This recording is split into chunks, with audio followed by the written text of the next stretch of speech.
Assalamualaikum warahmatullahi wabarakatuh.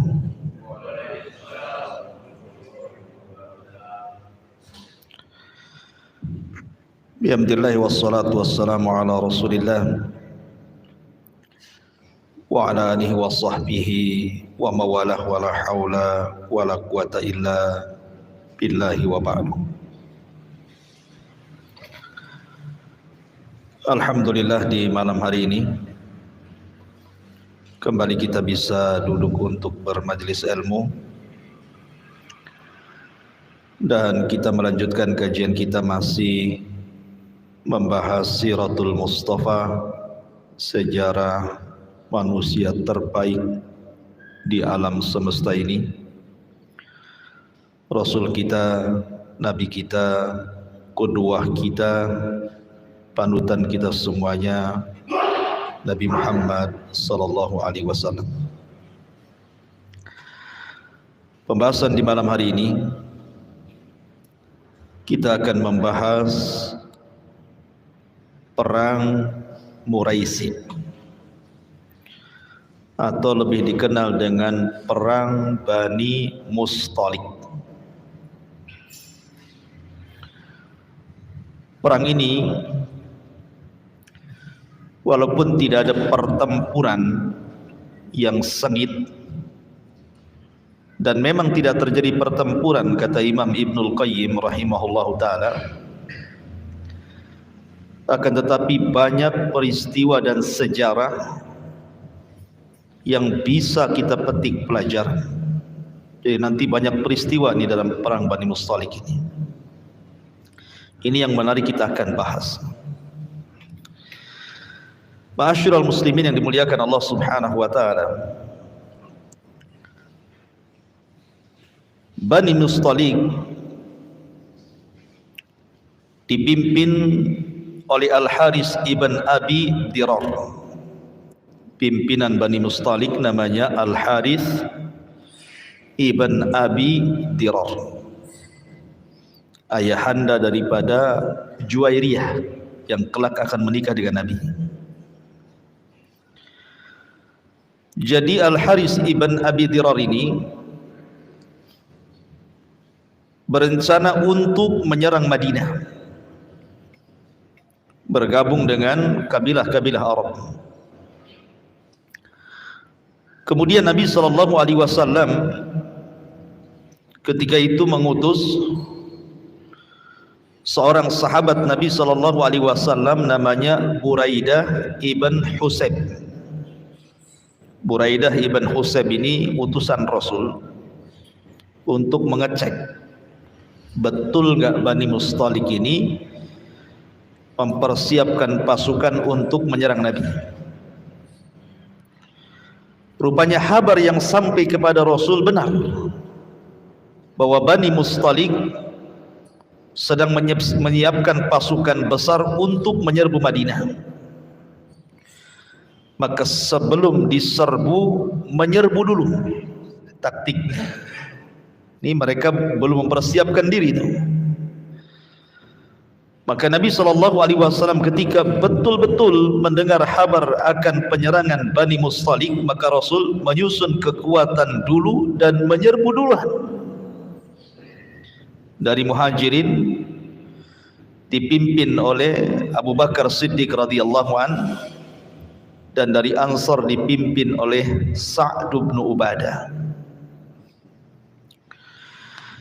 Ma'asyiral muslimin yang dimuliakan Allah Azza wa Jalla, sebelum saya berkisah tentang kisah perang Bani Mustalik ini, nanti kita akan bercerita tentang 5 peristiwa yang menarik kita kaji. Peristiwa yang pertama, kegaduhan antara orang-orang Muhajirin dan Ansar, di mana hampir perang Muhajirin dan Ansar ini. Dan peristiwanya di tengah-tengah peperangan Bani Mustalik. Apa penyebabnya? Nanti saya akan ceritakan. Yang kedua, terbongkarnya aib orang-orang munafik, yang selama ini orang-orang munafik Sebagian besar para sahabat tidak tahu, bahkan Rasul sendiri tidak tahu mana munafik. Kalau bukan karena Allah memberitahu. Tapi dalam perang Bani Mustalik ini baru terbongkar aib orang-orang munafik sehingga ketahuan siapa pemimpinnya. Sehingga sahabat menyebutnya Ra'sul Munafik, presiden munafik. Siapa presiden munafik? Nanti kita akan kisahkan. Yang ketiga, peristiwa yang tidak kalah juga pentingnya, di mana sebagian besar pengaruh orang-orang munafik itu juga mempengaruhi sebagian para sahabat dan sebagian orang-orang Arab yang biasa infak kepada Rasul akhirnya berhenti infak. Bagaimana peristiwanya dan bagaimana bisa terjadi, nanti kita ceritakan. Kemudian yang terakhir, yang nomor 5 ini yang paling menyakitkan Nabi SAW, menyakitkan kita semuanya. Dituduhnya Ummul Mukminin Aisyah radhiyallahu anha berzina dengan seorang sahabat yang namanya Safwan ibn Mu'attil. Ini 5 peristiwa terkait dengan perang Bani Mustalik. Seru kan? 5 poin ini dah seru kita dengar ya. Gimana kisahnya ini? Ma'asyiral muslimin yang dimuliakan Allah Subhanahu wa taala. Pertama kita akan bicara tentang suasana perang Bani Mustalik dulu.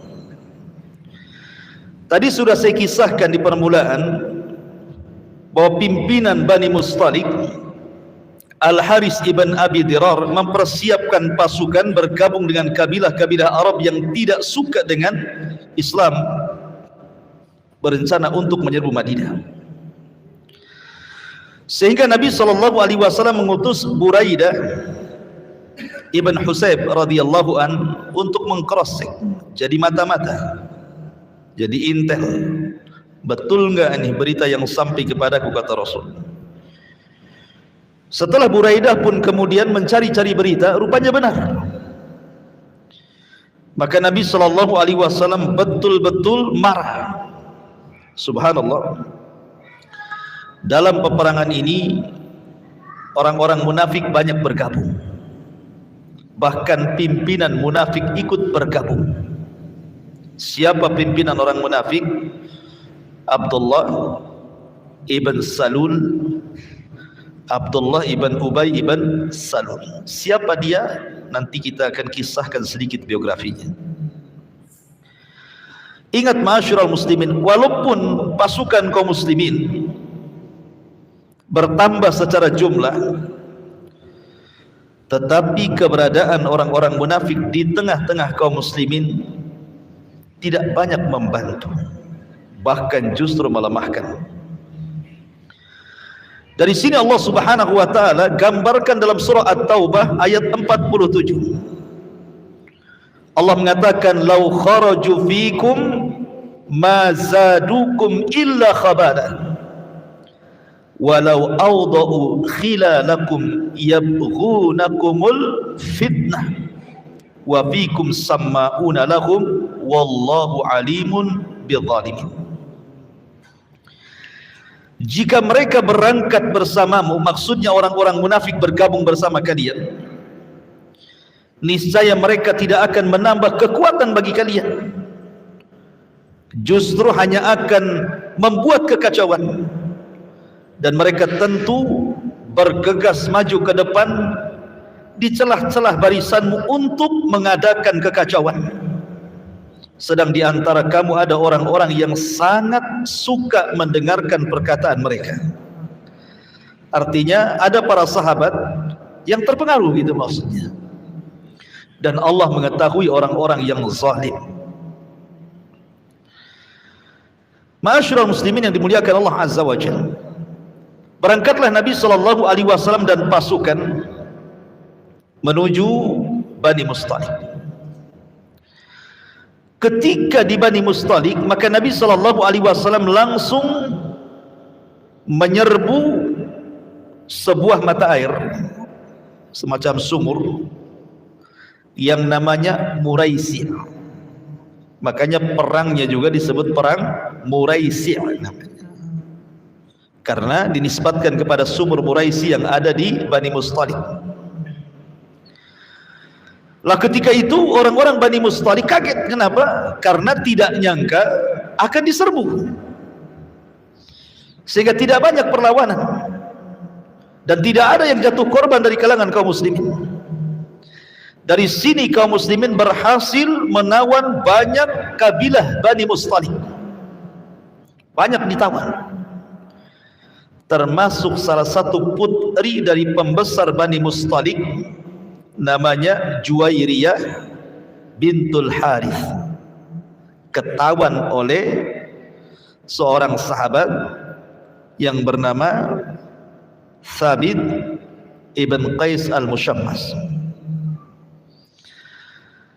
Lah ketika kemudian Juwairiyah ini, ma'asyiral muslimin yang dimuliakan Allah Azza wa Jalla, tertawan oleh seorang sahabat Nabi SAW namanya Thabit ibn Qais al-Mushammas. Thabit ini seorang juru bicara Nabi, jubir bahasa kitanya. Dia banyak menguasai bahasa. Dan ketika turun ayat, karena Thabit ini kalau ngomong lantang, terkadang lebih keras dibandingkan suara Nabi. Ketika turun ayat, la tarfa'u aswatakum fawqa sautin Nabi, jangan kau angkat suaramu di atas suara Nabi. Thabit ini kecil hati. Kemudian dia mengurung diri di rumahnya, dia keluar hanya untuk sholat 5 waktu, selebihnya tidak pernah keluar. Jadi Nabi mencari-carilah, karena Thabit kok nggak ada di majelis ilmu. Kemudian diutuslah seseorang untuk menanyakan kenapa alasan Thabit tidak hadir di majelis ilmu. Rupanya Thabit merasa bersalah karena suara dia meninggi di atas suara Nabi, dan sudah hilang amalannya, dan dia termasuk penduduk neraka. Maka Rasulullah SAW mendengar hal itu, kemudian mengutus sahabat, katakan kepada Thabit amalannya tidak hilang dan dia termasuk penduduk surga. Jadi juru bicara Rasul namanya Thabit ibn Qais al-Mushammas. Istrinya cantik sekali. Thabit ini orangnya pendek, hitam, kurang ganteng, ya. Tapi istrinya cantik sekali. Jadi kalau Thabit sedang jalan dengan kawannya, istrinya nengok gitu. Jadi istrinya cemburu kan, kenapalah suamiku jelek, orang itu ganteng pula gitu. Jadi istrinya ini selalu banding-bandingkan gitu kan. Akhirnya kemudian istrinya datang kepada Rasul minta diceraikan. Aku ini tidak mencela Thabit dari ibadahnya Rasul, cuman dia kurang ganteng saja, sehingga saya takut kufur, tidak bisa melayani karena cemburu dengan suami orang. Lah Thabit ini pandai, ketika menikah maharnya kebun yang sangat luas, karena dia kaya. Kata Rasul, kau ingin berpisah dari Thabit, mau kau kembalikan maharnya, kebun yang sangat luas itu. Akhirnya kemudian istrinya karena memang nggak cinta lagi, mau, terjadilah khulu, gugatan cerai. Kemudian istrinya menikah dengan laki-laki dambaan dia, orangnya ganteng, putih, pokoknya sudahlah. Masalahnya dia tidak pandai memuaskan nafsu seks, bahasa kitanya mungkin ya, di atas ranjangnya. Akhirnya dia buat ulah juga dengan suaminya yang baru itu, dan ingin kembali kepada Thabit. Walaupun Thabit tidak ganteng tapi memuaskan gitu bahasanya gitu.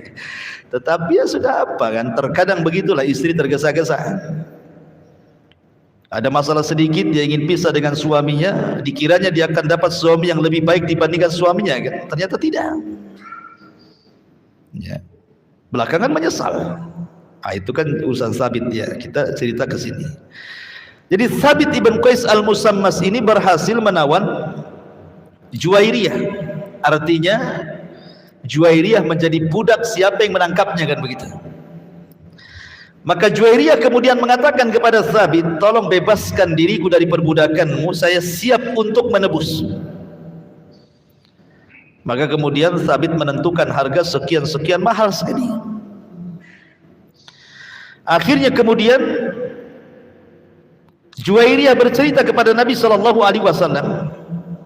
bahwa dia sudah berjanji dengan Thabit akan membayar, tapi jangan jadikan aku budak.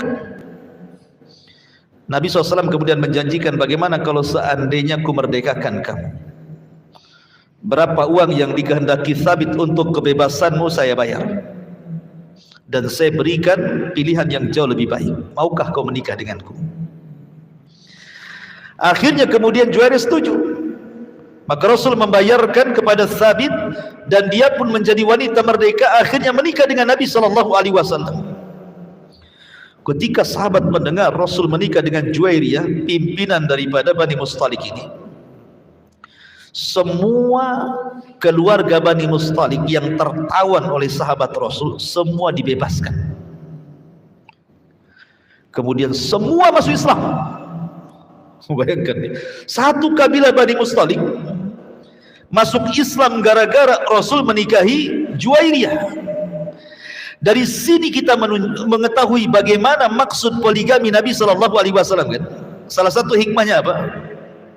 Dakwah. Bukan tuduhan orang-orang yang mengatakan poligami itu tujuannya nafsu gitu kan. Tidak, ada tujuan lebih besar daripada itu. Karena dengan cukup menikahi Juwairiyah, satu kabilah masuk Islam. Oh, luar biasa. Kalau sekarang poligami satu kabilah mencela antum. Bukan masuk Islam, ya kan? Masyarul muslimin yang dimuliakan Allah Azza wa Jalla. Dan ini keutamaan Juwairiyah bintul Harith. Baik, masyarul muslimin yang dimuliakan Allah Azza wa Jalla. Jadi itu gambaran Nabi SAW mampu menguasai Bani Mustalik, dan semua orang-orang Arab, kabilah-kabilah Arab yang tadinya bergabung ketakutan, sehingga tidak ada yang berani menolong Bani Mustalik. Mereka tunggang langgang, kocar kacir kembali ke kabilahnya masing-masing. Maka dengan sangat mudah Rasulullah SAW menaklukkan Bani Mustalik. Masalahnya memang perang ini tidak ada peperangan, maksudnya tidak ada peperangan yang berarti gitu ya. Karena langsung diserbu, langsung kalah masalahnya. Langsung semuanya angkat tangan. Cuman masalahnya banyak peristiwa yang saya sudah sebutkan di permukaan tadi. Peristiwa pertama, peristiwa sekitar sumur Muraisiyah. Jadi suatu ketika, dan peristiwa sumur Muraisi ini atau perang Muraisi ini tersingkapnya aib orang munafik. Umar bin Khattab radhiyallahu an ketika itu bersama seorang sahabat namanya Jahjah ibn Sa'id al-Ghifari al-Kinani, dan dia dari Muhajirin. Ketika itu sumur Muraisi, orang berdesak-desakan ingin ngambil air, namanya pasukan haus. Di tengah padang pasir ada mata air, kan tentu sangat berharga, apalagi air bersih sulit di zaman itu. Jadi berdesak-desakan. Lah disitulah terjadi ikhtilaf, perselisihan antara Jahjah dari kalangan Muhajirin dengan seorang sahabat dari kalangan Ansar namanya Sinan ibn Wabar al-Juhani, dan dia dari Bani Salim dari kalangan Ansar.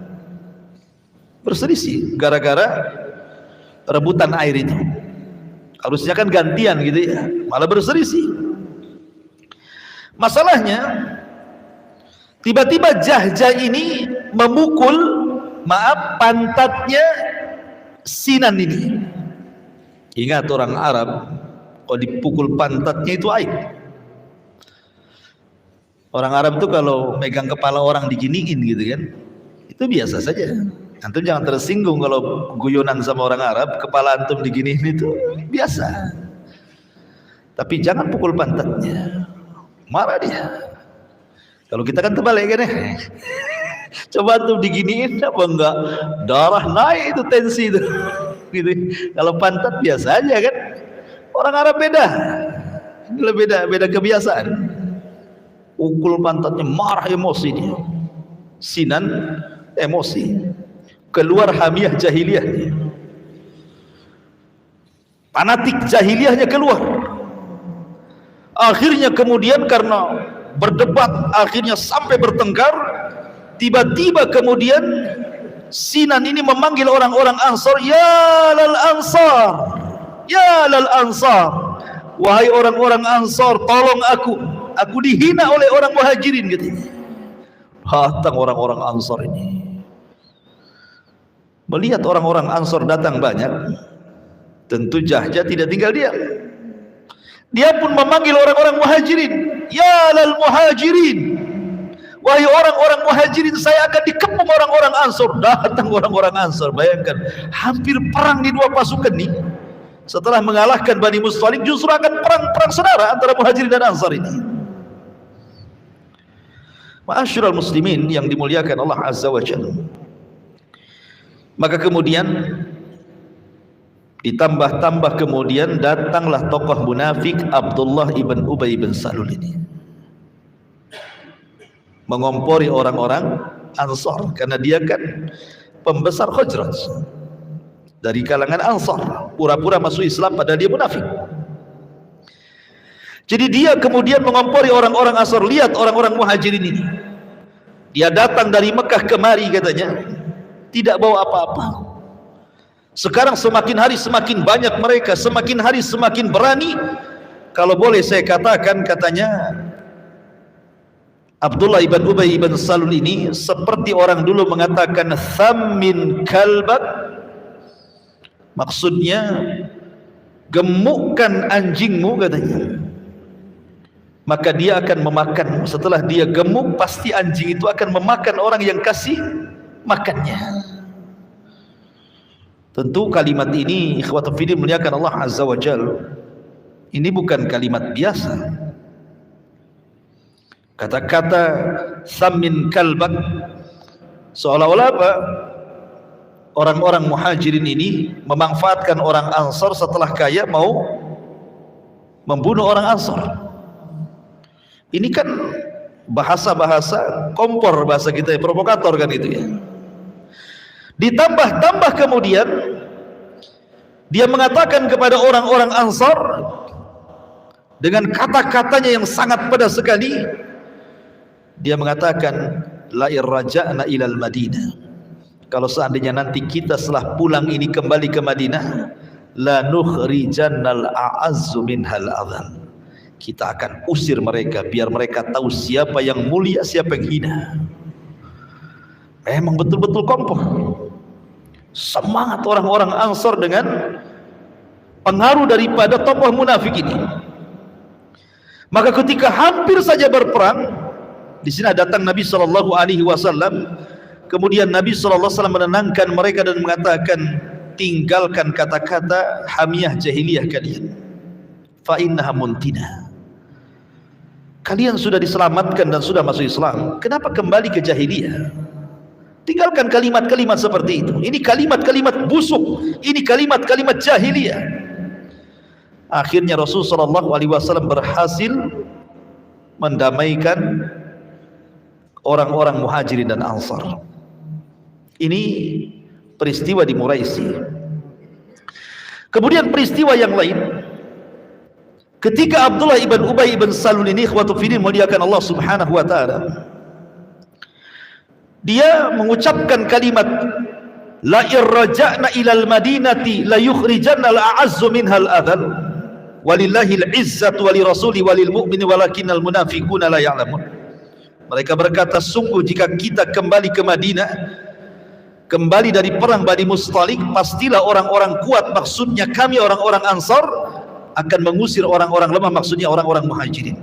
Ada seorang sahabat masih muda, namanya Zaid ibn Arqam, anak remaja, mendengar ucapan Abdullah ibn Ubay, tokoh munafik ini. Ketika mendengar kalimat ini, lari dia menemui Nabi sallallahu alaihi wasallam. Kemudian di situ ada pamannya, dan dia menceritakan tentang ucapan Abdullah ibn Ubay ibn Salul, bahwa dia bicara seperti ini, seperti ini, seperti ini. Maka sampailah berita itu kepada Nabi sallallahu alaihi wasallam. Marah Nabi. Maka kemudian Nabi sallallahu alaihi wasallam mengutus seseorang untuk mengkrosik, betul enggak si Abdullah bin Salul mengatakan seperti itu. Namanya orang munafik, biasa berdusta. Dia mengatakan, ya Rasul, mana ada saya ngomong begitu. Zaid bin Arqam ini masih anak-anak, mungkin dia salah dengar, akhirnya salah ngomong, salah lapor pula katanya. Akhirnya Nabi SAW percaya begitu saja dengan siapa? Abdullah ibn Ubay, ya, karena dia tokoh masalahnya kan. Kalau yang ngomong tokoh kan beda dengan yang ngomong orang biasa kan begitu. Tetapi Allah Subhanahu wa taala membenarkan ucapan Zaid ibn Arqam. Turun ayat di mana Allah Subhanahu wa taala berfirman, humul ladina yaquluna la tunfiku ala man inda Rasulillah hatta yanfadu walillahi khazainus samawati wal ard walakinnal munafiqina la yafqahun yaquluna la irja'na ilal madinati la yukhrijanna al a'azzu minhal adal walillahil izzatu walirasuli walil mu'minin walakinnal munafiqina la ya'lamun. Mereka berkata, sesungguhnya jika kita telah kembali ke Madinah, benar-benar orang-orang kuat akan mengusir orang-orang yang lemah daripadanya, padahal kekuatan itu hanya milik Allah dan Rasulnya, dan bagi orang-orang mukmin, tetapi orang-orang munafik tidak mengetahuinya.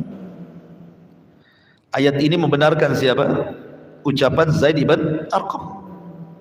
Zaid ibn Arqam ini tidak salah. Lah setelah peristiwa ini, ma'asyiral muslimin yang dimuliakan Allah Azza wa Jalla, Umar bin Khattab radhiyallahu anhu mendengar. Dia pun mengatakan, ya Rasulullah, serahkan kepadaku, ku penggal tu lehernya si Abdullah bin Salul. Umar, siapa Umar? Main cabut pedang saja dia. Tapi Nabi SAW ketika itu mengatakan kepada Umar bin Khattab, la ya Umar, la'allan nas yaquluna anna Muhammadan yaqtulu ashabah. Jangan, nanti orang-orang mengira bahwa Muhammad sudah menyuruh seseorang untuk membunuh salah satu sahabatnya. Karena begini, ikhwatul fillah muliakan Allah Azza wa Jalla, di tengah-tengah para sahabat mana mukmin mana munafik itu susah ketahuan masalahnya. Sehingga ketika Rasul merintahkan membunuh orang munafik, disangkanya sahabat membunuh sahabat, nantinya begitu. Maka Rasul mengatakan, jangan, nanti orang-orang sana yang membenci kita akan mengatakan, lihat, orang yang masuk Islam dibunuh oleh nabinya sendiri gitu. Jangan sampai orang mengatakan Muhammad membunuh sahabatnya. Tetapi kadang sudah tersebar pemberitaan Abdullah ibn Salul ini, banyak yang datang menawarkan untuk membunuhnya.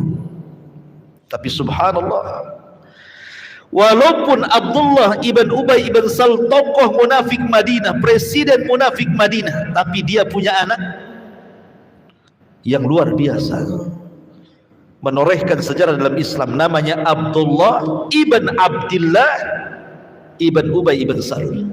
Anaknya ini, dia datang kepada Nabi SAW, ya Rasulullah, jangan kau suruh siapapun untuk membunuh bapakku. Kalau engkau hendak memerintahkan orang membunuh bapakku, serahkan kepadaku, aku yang akan membunuhnya. Coba bayangkan, anaknya sendiri ngomong begitu. Sebab kalau orang lain membunuh bapakku, aku akan dendam dengan dia. Tapi serahkan kepadaku, aku yang akan memenggal kepalanya. Tetapi Rasul mengatakan, tidak, aku tidak akan perintahkan manusia membunuh bapakmu, dan aku lihat engkau orang yang berbuat baik kepada bapakmu.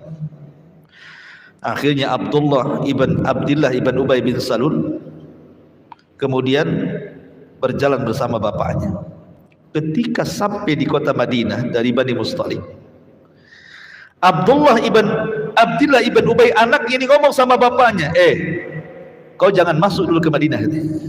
Langsung keras anaknya ini, jangan kau langkahkan kakimu ke kota Madinah. Aku sudah tahu kabar berita bagaimana ucapanmu kepada Nabi SAW. Kau mengatakan engkau orang kuat dan mereka orang lemah, bahkan mereka orang kuat dan engkau orang lemah. Tunggu dulu sampai ada izin dari Rasul.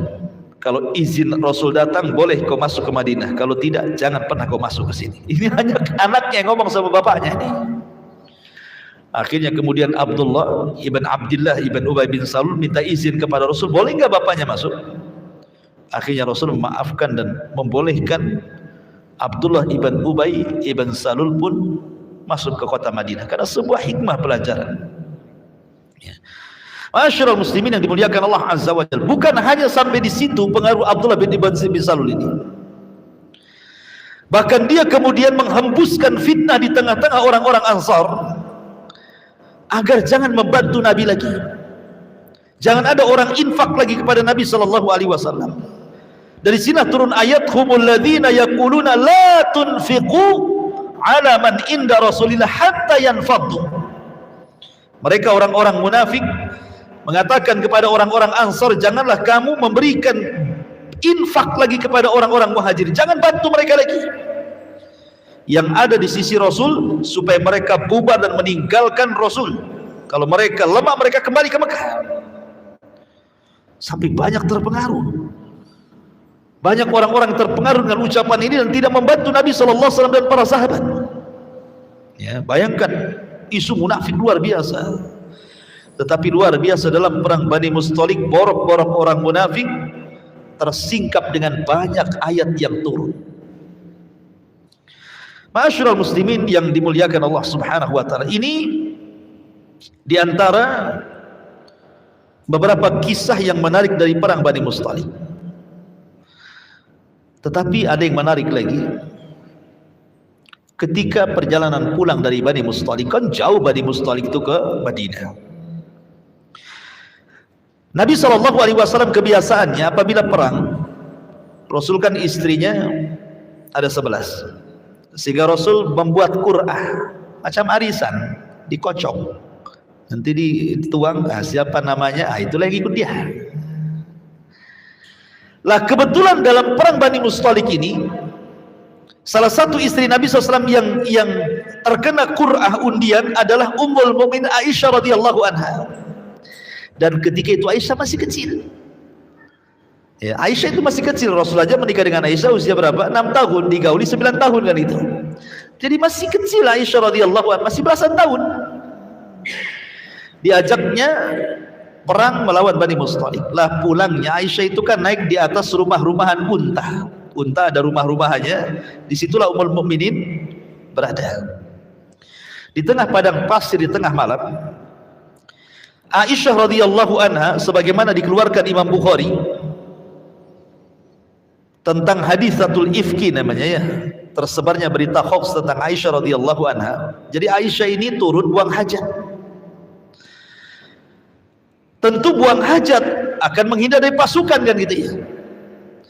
Kelamaan Aisyah buang hajat, disangkanya Aisyah Ummul Mukminin sudah naik di rumah-rumahan unta itu. Pasukan berangkat. Padahal Aisyah belum naik dan masih berada di tengah padang pasir, masih buang hajat. Ketika selesai buang hajat, Aisyah radhiyallahu anha kembali ke tempat, rupanya tidak ada orang. Karena pasukan sudah pergi masalahnya kan, ketinggalan tengah malam, bayangkan. Tapi Aisyah radhiyallahu anha cerdas orangnya. Dia tidak mau menyusul pasukan, kalau menyusulkan bahaya di jalan. Dia tetap di situ. Boleh jadi nanti kalau pasukan tahu bahwa dia tidak ada lagi di keranda itu, pasti akan balik lagi kan itu. Lah ketika Aisyah terbaring-baring menunggu pasukan datang, subhanallah, ada seorang sahabat Nabi telat dalam pasukan. Memang sahabat ini tukang tidur. Sahabat ini mudah tidur. Namanya Safwan ibn Mu'attil. Jadi karena ketiduran ditinggal pasukan dia. Jadi dari belakang dia naik unta. Tiba-tiba di tengah jalan dia melihat Ummul Mukminin Aisyah radhiyallahu anha. Dan dia mengenalinya karena dia pernah melihat wajahnya saat belum ada ayat hijab. Langsung dia mengatakan inna lillahi wa inna ilaihi rajiun. Ummul Mukminin. Akhirnya kemudian Safwan ibn Mu'attil menaikkan Ummul Mukminin di atas untanya dan dia menuntunnya dan tidak bicara satu patah kata pun selama perjalanan. Ketika kemudian Safwan ibn Mu'attil ini berhasil menyusul pasukan, rupanya lewat pula di depan Abdullah ibn Salul, tokoh munafik ini. Ini ada bahan nih, nemu bahan kan? Ngapain Aisyah sama Safwan? Kenapa tidak sama Nabi? Akhirnya kemudian mulailah dia berpikir panjang itu. Di sini terjadi berita hoax. Maka Abdullah ibn Ubay langsung menyebarkan berita hoax dusta. Jangan-jangan Aisyah selingkuh dengan Safwan katanya. Menyebarlah berita ini satu kota Madinah. Kalau seandainya zaman itu ada WhatsApp, mungkin sudah disebar di grup-grup WhatsApp itu. Di Instagram, di Facebook, di YouTube kan gitu. Zaman itu kan tidak ada alat-alat, tetapi bisa tersebar. Orang munafik kan memang ahlinya dalam penyebaran hoax itu. Aisyah radhiyallahu anha ketika datang karena kelelahan dalam peperangan, sakit pula dia. Selama 1 bulan dia pun tidak bisa bangun dari pembaringannya, sehingga tidak tahu kabar berita apa di luar, dan ada orang sakit. Ya. Tapi Nabi SAW tersiksa. Kenapa Rasul tersiksa? Aisyah itu istri yang paling dicintai Nabi. Amr bin As radhiyallahu anhu bertanya kepada Rasulullah, "Ya Rasulullah, siapa wanita yang paling Anda cintai?" Maka Rasul mengatakan, "Aisyah wahai Amr." Dan dari kalangan laki-laki siapa Rasul? Abuha, bapaknya. Maksudnya Abu Bakar Siddiq radhiyallahu anhu. Artinya bahwa Nabi SAW itu sangat mencintai Aisyah radhiyallahu anha melebihi semua istrinya, sampai menimbulkan kecemburuan. Sehingga kemudian istri-istrinya mengutus Fatimah untuk menanyakan kenapa Rasul lebih cinta Aisyah dibandingkan yang lainnya. Bukankah dalam poligami harus adil? Ya, adil itu bukan dalam perasaan. Adil itu dalam bab infak, nafkah. Tapi perasaan tidak bisa adil, Rasul pun tidak bisa adil. Makanya biasanya kalau antum nanti berpoligami itu, tentu antum akan berat sebelah dari kecintaan. Pasti itu berat sebelah. Apalagi mungkin istri yang satu jauh lebih baik dibandingkan istri kedua atau ketiganya kan itu. Pasti ada satu sisi itu dia lebih condong kepada salah satu istrinya. Rasul juga sama, lebih condong kepada Aisyah kan itu. Maksudnya dari perasaan. Perasaan kan gak nampak. Lain dengan mabit. Sehingga Fatimah mengatakan, "Ya Rasul, istrimu banyak. Kenapa kau lebih mencintai Ummul Mukminin Aisyah radhiyallahu anha?" Maka Rasul mengatakan, "Sini wahai anakku. Ya Fatimah, kau mencintai abimu?" Kata Fatimah, "Jelaslah. Gak mungkin aku tidak mencintai abiku sendiri. Apalagi engkau Rasul, engkau Nabi. Aku lebih mencintai dirimu dibandingkan istri-istrimu kan begitu. Kalau engkau cinta kepadaku, cintai wanita yang ku cintai, selesai. Kau cinta aku cinta Aisyah, cintai juga dia." Pengen tahu alasannya? Kata Rasul, "Kenapa aku lebih mencintai Aisyah? Karena Jibril tidak pernah turun kecuali di kamar Aisyah radhiyallahu anha, dan tidak pernah turun di kamar-kamar istriku yang lainnya." Artinya kamarnya Aisyah tempat turunnya wahyu, dan tidak pernah wahyu turun di kamar-kamar istri yang lainnya. Karena Rasul itu kan tidak punya rumah, ikhwan. Rasul itu rumahnya kamar-kamar. Makanya ada surat dalam Al-Quran itu namanya surah Al-Hujurat. Apa ya arti hujurat itu? Kamar-kamar. Bahasa kitanya kos-kosan. Itu kan. Yang satu kamar. Itulah rumahnya Nabi. Per kamar. Ya, bahasa kita kos-kosan lah. Yang satu kamar itu kan kos-kosan kan gitu. Jadi kalau Aisyah menata rumah itu ya dikasih gorden gitu saja. Luar biasa sederhananya Nabi SAW gitu ya. Kata Rasul, karena hanya di kamar Aisyah itulah Jibril selalu turun, dan tidak turun di kamar-kamar istri-istriku yang lainnya. Itu alasan kenapa Rasul lebih cinta dengan Aisyah. Anda bisa bayangkan kalau antum punya istri yang antum sangat mencintai, tiba-tiba dituduh berzina, sakit hati enggak antum? Apalagi ini Aisyah Ummul Mukminin, orang yang dicintai Nabi, putri daripada Abu Bakar As-Siddiq radhiyallahu anhu. Putri daripada Abu Bakar As-Siddiq radhiyallahu anhu, Siddiqul Akbar. Bahkan saking cintanya Rasul kepada Aisyah, dia dapat 2 giliran malam yang diberikan oleh Saudah bintu Jam'ah. Karena Saudah itu kan sudah menopause. Akhirnya giliran malamnya diberikan kepada Aisyah. Ketika hendak diceraikan, kata saudara, jangan kau ceraikan aku, wahai Rasul. Aku serahkan giliranku pada Aisyah, biar aku akan menjadi tetap istrimu sampai ke surga. Ya. Lah dari sini tiba-tiba terdengar berita satu kota Madinah membicarakan soal Aisyah Ummul Mukminin radhiyallahu anha berzina dengan Safwan ibn Mu'attil. Apa enggak sesak dada Rasul? Nabi SAW hampir 1 bulan tidak datang ke kamar Aisyah. Bagaimana seorang istri yang suaminya ada di situ tapi tidak pernah masuk ke rumahnya? Apalagi Aisyah itu masih muda. Perasaan seorang wanita tidak dijumpai 1 bulan, padahal Rasul itu paling sering datang ke rumah Aisyah, saling sering bercanda dengan Aisyah radhiyallahu anha, dan semua masalah kemesraan rumah tangga itu paling banyak diceritakan Rasul dan Aisyah. Tiba-tiba 1 bulan Rasul tidak menjumpai Aisyah radhiyallahu anha. Gimana perasaan Ummul Mukminin ini?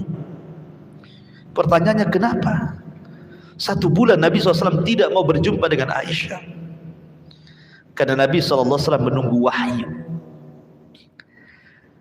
Boleh jadi dengan menunggu wahyu itu datang turun ayat. Apakah ayat itu membenarkan peristiwa ataukah mendustakan peristiwa? Rasul menunggu ayat itu. Tapi sampai sesak dada Rasul, karena fitnah semakin meluas, tidak tahu pula Jibril turun-turun untuk memberitahu bagaimana kondisi hal ikhwal gitu ya. Apakah memang benar ataukah tidak, kan begitu.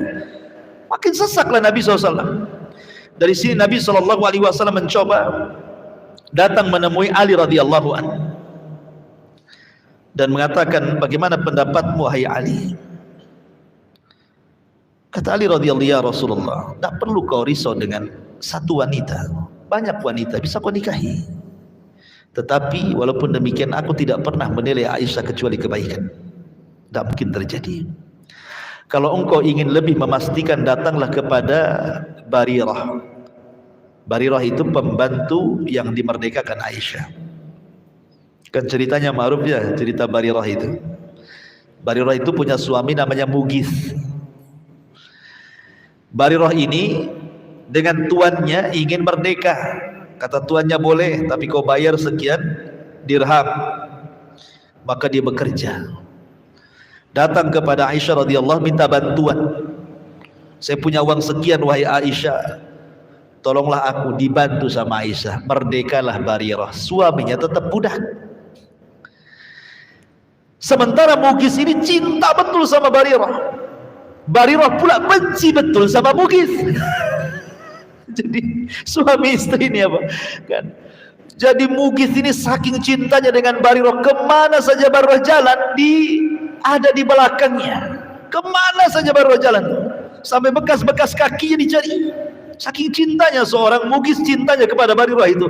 Tapi bencinya baru kepada Mughith juga luar biasa. Dan nggak mau lagi sama Mughith, tapi dikejar-kejar terus. Karena dia sudah merdeka, Mughith masih muda, kan begitu ya. Sampai Rasul mengatakan kepada Abbas, tidakkah kau lihat wahai Abbas, bagaimana cintanya Mughith kepada Barirah dan bagaimana bencinya Barirah kepada Mughith? Luar biasa gitu ya. Ma'asyiral muslimin yang dimuliakanlah, Barirah itu menjadi pembantu Aisyah. Coba tanya sama Barirah. Datanglah Rasul kepada Barirah dan menanyakan, bagaimana pendapatmu hai Barirah tentang Aisyah? Kata Barirah, demi Allah, dia wanita yang suci, dia wanita yang menjaga diri. Pokoknya betul-betul 100% membela Aisyah radhiyallahu anha. Akhirnya kemudian datang ke beberapa para sahabat, datang kepada Usama bin Zaid menanyakan seperti itu. Datang ke beberapa wanita, semua mentazkiyah Aisyah bahwa Aisyah tidak mungkin berzina. Ada keterangan sedikit bagi Rasul. Ketika sudah mendapatkan informasi, Rasul mengumpulkan Muhajirin dan Ansar di masjid. Kemudian mengatakan di hadapan orang-orang Muhajirin dan Ansar, bagaimana menurut kalian tentang seseorang? Maksud seseorang di sini siapa? Abdullah ibn Ubay, karena dia yang pertama sumbernya menceritakan tentang masalah berita hoax ini kan. Seseorang yang dia mencela keluargaku. Bangkitlah pimpinan Aus, namanya Sa'd ibn Rabi. Dia mengatakan, ya Rasul, kalau orang itu, karena Rasul tidak menyebutkan nama, kalau orang itu dari Aus, ku bunuh dia. Tapi kalau orang itu dari Khazraj, serahkan kepadaku, perintahkan aku untuk membunuhnya, ku bunuh dia. Kalau itu kabilah diriku, tidak usah diperintahkan, ku bunuh dia. Tapi kalau dari kabilah lain, perintahkan saja. Ketika Khazraj dibawa-bawa, pimpinan Khazraj bangkit pula, Sa'd bin Ubadah. Kenapa? Sa'd bin Ubadah paham nih siapa yang dimaksud dengan laki-laki yang dimaksud Rasul dalam ceramahnya itu. Maksudnya siapa? Abdullah ibn Ubay. Sementara Abdullah ibn Ubay itu tokohnya Khazraj. Sehingga pemimpin Khazraj, Sa'd bin Ubadah, bangkit dan mengatakan, tidak kuizinkan kau akan menyentuh dia. Katanya Sa'd bin Rabi, kalau begitu kau juga munafik, katanya. Wah, dia masjid perang akhirnya tuh, baik kalian. Antara Khazraj dan Aus perang lagi dalam masjid itu. Akhirnya Nabi SAW sampai menangis, akhirnya meleraikan dua pemimpin Khazraj dan Aus hampir berperang dalam masjid itu. Akhirnya kemudian Nabi SAW menenangkan mereka sehingga tidak jadi peperangan. Kamar Aisyah itu di samping Masjid Nabawi. Tentu dengarlah kan begitu sampai ke kamar kan. Sementara Nabi SAW sudah 1 bulan tidak pernah menginjak, sementara Aisyah sedang sakit parah tidak bisa bangun. Di situ ada Abu Bakar, di situ ada Ummu Aiman, istri daripada Abu Bakar Siddiq, ibunda Aisyah radhiyallahu anha. Setelah 1 bulan Nabi SAW baru mau mengunjungi rumah istri tercintanya Aisyah dan wahyu belum turun. Datanglah Rasul ke bilik Aisyah radhiyallahu anha. Kemudian mengatakan, subhanallah, Nabi SAW bertanya kepada Aisyah dengan 2 pilihan. Dan di sini seolah-olah Rasul terpengaruh dengan orang munafik. Kata-katanya itu. Dia mengatakan, ya Aisyah, saya ingin bertanya jujur kepadamu. Balagani annaki kada wa kada. Wa in kunti bari'ah fasayubarri'ukillahu azza wa jal fawqa sab'as samawat. Wa in kunti lamamti bidhambin fastaghfirillah wa tubi ilaihi fa innal abda idza taballahu alaihi. Kata Nabi SAW, ya Aisyah, telah sampai beritaku begini dan begitu. Maksudnya kabar yang tersebar di kota Madinah bahwa Aisyah berselingkuh dengan Safwan ibn Mu'attil. Ya Aisyah, kalau itu tidak terjadi kepadamu, saya yakin Allah dari atas 7 lapis langit sana akan membebaskan dirimu dan akan menurunkan ayat pembebasan dirimu. Tapi kalau engkau melakukannya, akui saja. Nah, dari sini kata-kata Rasulullah terpengaruh orang munafik kan gitu. Kalau engkau memang melakukannya, akui saja. Kemudian kau bertobat kepada Allah, karena seorang hamba apabila bertobat pasti Allah akan terima tobatnya, selesai urusan. Bayangkan, Aisyah diberikan 2 pilihan, ngaku atau tidak, ya kan?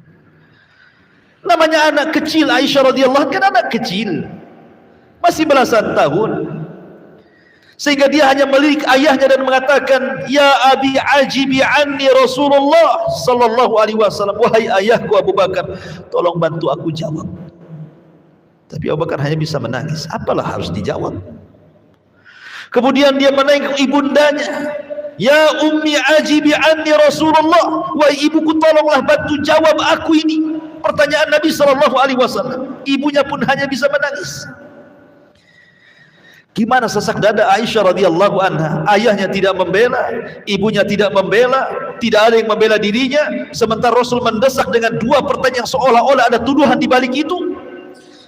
Seorang wanita tentu hanya mau perasaan, dia hanya mengambil selimutnya, kemudian ditutupinya, kemudian dia mengatakan, demi Allah, seandainya aku mengatakan iya dan aku tidak pernah melakukannya, kalian pun tidak mungkin percaya denganku. Atau sebaliknya, sekalipun aku mengatakan tidak dan memang aku tidak pernah melakukannya, kalian pun tidak akan percaya denganku. Tapi aku teringat dengan ucapan Nabi Yusuf, ayah Nabi Yusuf alaihi salatu wassalam, maksudnya Nabi Yakub, karena li sighari sinniha, karena memang Aisyah masih kecil, lupa nama Yakub itu. Mau nyebut Yakub nggak bisa karena lupa. Akhirnya dia mengatakan, demi Allah aku hanya teringat dengan ayahnya Yusuf. Mau nyebut Yakub lupa dia. Yang mengatakan fasabrun jamil wallahul musta'an ala ma tasifun. Maka bersabar itu indah bagiku, dan kepada Allah sajalah memohon pertolongan terhadap apa yang mereka ceritakan tentang aku. Nanti Allah saja yang menyingkaplah. Habis itu Aisyah ambil selimut menangis. Tapi perempuan apa lagi yang bisa dilakukan kecuali menangis? Ya, subhanallah. Setelah peristiwa itu tiba-tiba Rasul bergetar, dan ini tanda turun wahyu. Rasul kalau sudah bergetar, berkeringat walaupun di musim dingin, berarti ini tanda turun wahyu. Dari sini Allah Subhanahu wa taala turunkan wahyu surah Nur. Beberapa ayat di dalam surah Nur dari awal sampai beberapa ayat yang banyak sekali, sampai kepada firman Allah Subhanahu wa taala, innal ladzina ja'u bil ifki usbatum minkum la tahsabuhu syarran lakum bal huwa khairul lakum likulli imri'in minhum maktasaba minal itsmi walladzi tawalla kibarahu atau kibarahu minhum lahum adzabun adzim. Sesungguhnya orang-orang yang membawa berita dusta itu adalah dari golongan kamu juga. Janganlah kamu mengira berita itu buruk bagi kamu, bahkan itu baik bagi kamu. Setiap orang dari mereka akan mendapatkan balasan dari dosa yang diperbuatnya, dan barang siapa di antara mereka yang mengambil bagian terbesar dari dosa yang diperbuatnya, dia akan mendapatkan azab yang pedih, sampai kepada ayat innal ladzina yuhibbuna an tashi'al fahishatu fil ladzina amanu lahum adzabun alim. Sesungguhnya orang-orang yang ingin agar perbuatan yang sangat keji, berita bohong itu tersiar di kalangan orang-orang yang beriman, bagi mereka adab yang pedih. Subhanallah ikhwan, ketika turun ayat ini mulailah tersingkap ketakutan para sahabat kan. Ternyata tuduhan mereka tidak benar kan, karena ada 3 sahabat terlibat. Subhanallah, sahabat Nabi, mereka bukan orang munafik ya. Kalau orang munafik jangan ceritalah. Memang mereka tugasnya seperti itu, orang munafik. Kalau di zaman Rasul orang munafik itu susah diketahui. Di zaman sekarang nengok YouTube saja, nah munafik orang ini tahu. Ya, kan ada orang-orang yang bukan ahli agama, cerita agama ngalor ngidul gak jelas. Yang ada Islam diburuk-burukannya, agama lain pula dibela-belanya. Kan gitu ya. Kan ada atau di YouTube itu kayak gitu tuh. Ya. Aku keturunan orang Arab pula nanti. Masyarul muslimin yang dimuliakan Allah Azza wa Jalla. Orang sekarang itu mudah mengenali munafik itu. Oh dulu susah kan itu ya. Karena munafik dulu sembunyi-sembunyi, munafik sekarang terang-terangan. Sengaja memunculkan diri, mengenalkan diri seolah-olah kenalkan saya munafik. Nah itu zaman sekarang. Zaman dulu kan nggak berani bilang munafik, marah kan gitu. Jadi ada 3 sahabat terlibat dalam tuduhan, ikut-ikut terpengaruh dengan berita hoax, ikut pula nuduh gitu maksudnya ya. Pertama, subhanallah, masih keluarga Abu Bakar, namanya Mishtah ibn Utsatha. Mishtah ini ikhwan, orang miskin, masih kerabat Abu Bakar, rumah pun yang menyediakan Abu Bakar. Kemudian kehidupannya ditanggung Abu Bakar, makan, minum, semua ditanggung Abu Bakar Siddiq radhiyallahu anhu. Tiba-tiba ikut terlibat, kira-kira nih kalau antum punya kerabat, udah dikasih rumah, kemudian antum yang menghidupi dia sehari-harinya, tiba-tiba menuduh antum, orang kayak gini sudah selesai, diusir sama antum kan. Ngapain lah gue kesini kan ini? Bukannya membela malah ikut tuduh kan begitu ya. Itu yang dirasakan Abu Bakar. Betul-betul Abu Bakar seperti kita juga manusia kan. Dia bersumpah dia tidak akan memberikan infak kepada Mishtah lagi. Tetapi Allah Subhanahu wa taala turunkan ayat kepada Abu Bakar Siddiq radhiyallahu anhu, wala ya'tali ulul fadli minkum wasa'ah an yu'tu ulil qurba wal miskin wal muhajirin fi sabilillah wal ya'fu wal yasfahu ala tuhibbuna an yaghfirallahu lakum wallahu ghafurur rahim. Dan janganlah orang-orang yang mempunyai kelebihan, maksudnya Abu Bakar, dan kelapangan dari rizki tiba-tiba bersumpah bahwa dia tidak akan memberi bantuan kepada kerabatnya, maksudnya kepada Mistah, orang-orang miskin dan orang-orang yang berhijrah jalan Allah. Dan hendaklah mereka memaafkan dan berlapang dada. Apakah kamu tidak suka bahwa Allah mengampuni wahai Abu Bakar? Dan Allah Maha Pengampun dan Maha Penyayang. Bukankah tujuan kamu itu memberikan infak supaya dapat ampunan? Kenapa kau hentikan infak itu? Dari situ Abu Bakar bersumpah lagi memberi 2 kali lipat. Luar biasa. Kalau kita mungkin dikurangi kan, bukan 2 kali lipat. Biasa 1 juta kasih 300 saja udah kurang ajar. Gitu ya. Itu kalau kita ya. Abu Bakar bersumpah malah 2 kali lipat lagi dia kasih. La haula wala quwwata illa billah. Luar biasa Abu Bakar. Padahal dia jelas. Yang hebatnya lagi Aisyah radhiyallahu anha. Setelah tersikap bahwa dia tidak betul-betul tidak melakukan perzinahan, turun surah Nur membebaskan dirinya. Dia pun berbincang dengan Ummu Mistah, ibunya si Mistah ini, membela Aisyah ibunya dan mengatakan bi'sal Mistah, sungguh buruk si Mistah itu, anakku itu wahai Aisyah, maafkan dia. Kata Aisyah, kau celak Mistah anakmu? Iya, karena dia sudah ikut-ikut menyebarkan berita hoax tentang dirimu wahai Ummul Mukminin. Kata Aisyah, jangan kau celak, Mistah itu satu di antara tentara yang terlibat dalam Badar. Sementara tentara Badar itu Allah katakan i'malu ma syi'tum faqad ghafarallahu lakum. Beramalah sesuka kalian karena Allah sudah mengampuni dosa kalian. Kan itu bagi penduduk Badar. Aisyah tidak berani mencela. Kalau antum digituin, habislah orangnya. Antum dicela, 1 cela, antum keluar 10 kali celaan kan. Gitu ya.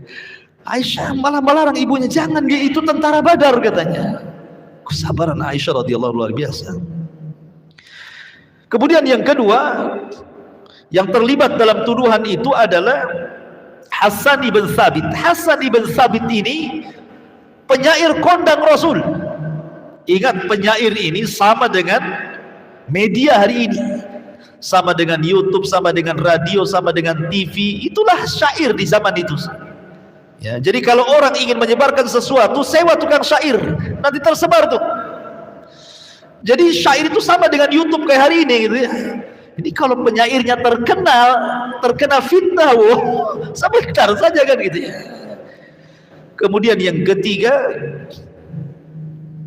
justru saudari daripada istri Nabi, namanya Zainab bintu Jahsin, istri Nabi, punya saudara namanya Jamnah bintu Jahsin. Jamnah bintu Jahsin ini saudari dari istri Nabi Zainab bintu Jahsin. 2 laki-laki 1 perempuan. Turun ayat di dalam Al-Qur'anul Karim, walladzina yarmunal muhsanati tsumma lam ya'tu bi arba'ati syuhada fajliduhum 80 jaldah wala taqbalu lahum syahadatan abada.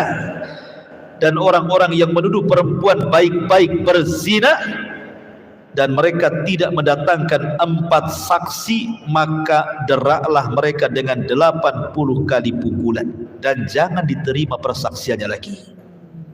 Lihat, tidak mudah seseorang menuduh berzina. Umpamanya begini, antum punya tetangga, ada perempuan keluar tetangga antum, pokoknya penampilannya sudah super sobek ya, semua kelihatan, keluar malam-malam, pulang subuh-subuh. Antum tidak pernah melihat dia kerja apa. Tiba-tiba antum mengatakan zina orang itu. Nggak boleh. Walaupun dandanannya sudah seperti itu maksudnya ya. Kenapa? Karena menuduh berzina itu harus mendatangkan 4 saksi. Atau sebaliknya, seseorang menuduh laki-laki berzina, tidak bisa. Dalam Islam yang menuduh itu justru dihukum. Walaupun sebenarnya memang dia pezina, tapi karena dia tidak bisa membuktikan karena harus mendatangkan 4 saksi, yang dihukum yang menuduh. Menunjukkan apa? Besarnya kehormatan seorang muslim. Tidak bisa main tuduh-tuduh itu. Nggak bisa dalam penampilan kita katakan si fulan pezina, nggak boleh. Ya. Ma'asyiral muslimin yang dimuliakan Allah Azza wa Jalla. Jadi kemudian turun ayat ini, 3 sahabat ini kemudian dihukum had, walaupun mereka sahabat. Tetapi ingat, hukuman had bagi para sahabat, bagi orang-orang yang beriman itu kafarah bagi dosa mereka. Pertanyaan besar, penyebar berita siapa? Abdullah ibn Ubay. Kenapa dia tidak diberikan had hukuman? Kan sudah jelas-jelas Rasul tahu orangnya tuh. Yang menyebarkan dia, yang jelas-jelas sumbernya dari dia, Abdullah ibn Ubay bin Salul tokoh munafik. Kenapa tidak ditangkap dan didera seperti 3 sahabat ini, dipukul 80 kali? Al-Imam Al-Qurtubi menjawab, kenapa Abdullah bin Ubay bin Salul tidak dihukum di dunia dengan had, dengan hudud?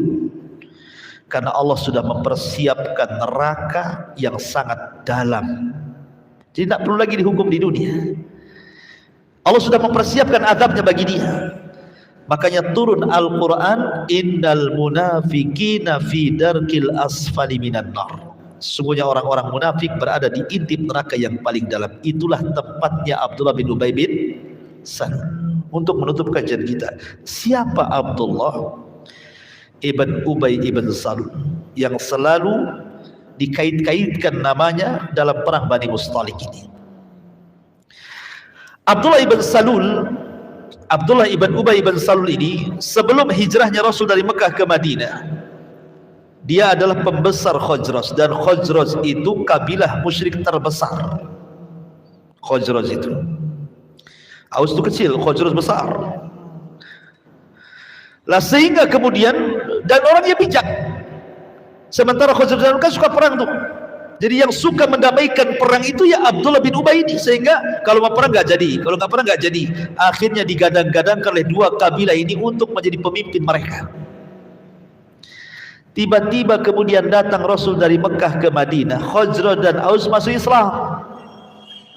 Ditinggalkanlah Abdullah bin Ubay oleh Khazraj dan Aus, dan mereka memilih Nabi. Rasul seolah-olah menduduki posisinya. Sakit hati dia. Ketika kemudian kaum muslimin semakin kuat, terutama setelah perang Badar, mulai dia berpikir, aku kalau bertahan seperti ini, bahaya nyawaku, bahaya hartaku. Pura-pura masuk Islam. Jadilah munafik. Munafik diambil dari nafak. Nafak itu bahasa kitanya gorong-gorong. Betul gorong-gorong? Kalau di parit itu ada gorong-gorong kan? Air lewat sini, keluar lewat sana. Bahasa Arabnya nafak, itu gorong-gorong. Karena orang munafik itu seperti gorong-gorong. Masuk Islam lewat lisan, keluar Islam lewat hatinya. Gorong-gorong kan gitu, masuk ayat dari sini, keluar dari sana. Ya. Jadi Islamnya lewat lisannya, seolah-olah dia muslim, bersyahadat. Dohirnya nampak bersama Rasul, zakat kepada Rasul, menyuruh orang untuk infak kepada Rasul. Di belakang Rasul hatinya ini memendam gimana caranya membunuh Nabi. Maka disebut munafik. Munafik yang i'tiqadi namanya. Lah Abdullah ibn Ubay bin Salul ini Al-Azdi dari kabilah Khazraj, ketika Rasul sudah kuat di Madinah jadi munafik, dia itu punya budak perempuan namanya Ma'adah. Punya budak perempuan namanya Ma'adah. Lah budak perempuan ini subhanallah masuk Islam, berbayat kepada Nabi SAW. Ketika mendengar budaknya masuk Islam, marah dia. Saking marahnya akhirnya dipukulinya budak ini. Sebab itulah turun ayat surah Nur 33, wal yasta'fif alladzina la yajiduna nikahan hatta yughniyahumullahu min fadli walladzina yabtaghuna alkitaba mimma malakat aymanukum fakatibuhum in alimtum fihim khaira wa atuhum min malillahi alladhi atakum wa la tukrihu fatayatikum 'alal bigha'i in aradna tahassunan litabtaghu 'aradal hayatid dunya wa man yukrihuhunna fa innallaha min ba'di ikrahinna ghafurur rahim. Dan orang-orang yang tidak mampu menikah hendaklah menjaga kesucian dirinya sampai Allah memberi kemampuan kepada mereka dengan karunia-Nya. Dan jika hamba sahaya yang kamu miliki menginginkan perjanjian kebebasan, hendaklah kamu berbuat perjanjian kepada mereka jika kamu mengetahui ada kebaikan pada mereka, dan berikanlah kepada mereka sebagian harta Allah yang dikaruniakan kepadamu.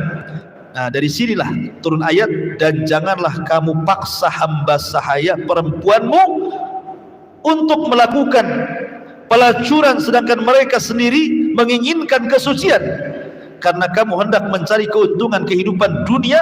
Barang siapa yang memaksa mereka, maka sungguh Allah mengampuni, dan Allah Maha Penyayang lagi Allah Maha Penyayang kepada mereka setelah mereka dipaksa. Artinya diturun ayat ini mencela siapa? Abdullah bin Ubay bin Salul. Subhanallah. Dalam peperangan Uhud kemarin kita ceritakan, sepertiga pasukan dipengaruhi kan, akhirnya tidak terlibat dalam perang Uhud. Siapa yang mengaruhi? Abdullah bin Ubay juga kan. Di perang Bani Mustalik juga sama. Tetapi walaupun demikian dia punya anak yang saleh, Abdullah bin Abdullah ibn Ubay. Ketika wafatnya Abdullah bin Ubay bin Salul ini, Nabi SAW mengembalikan komisnya, bajunya. Ada yang mengatakan bahwa Rasul tidak memberikan baju dia kepada Abdullah bin Ubay bin Salul. Tidak, itu baju yang pernah diberikan Abdullah bin Ubay kepada Rasul dibalikan kembali. Dan ketika dia berada di kuburannya, Rasul hendak menyalatkan Abdullah bin Ubay bin Salul, ditarik sama Umar. Jangan, ngapain kau menyolati orang yang musuh Allah dan Rasulnya, kata Umar. Kata Rasul, da'ni, biarkan. Akhirnya Rasul SAW menyolati dan berdoa akan ampunannya. Tiba-tiba Allah membenarkan pendapat Umar, turunlah ayat, dan Allah mengatakan, la tusalli ala ahadin minhum mata abada. Jangan kau solati orang munafik selama-lamanya.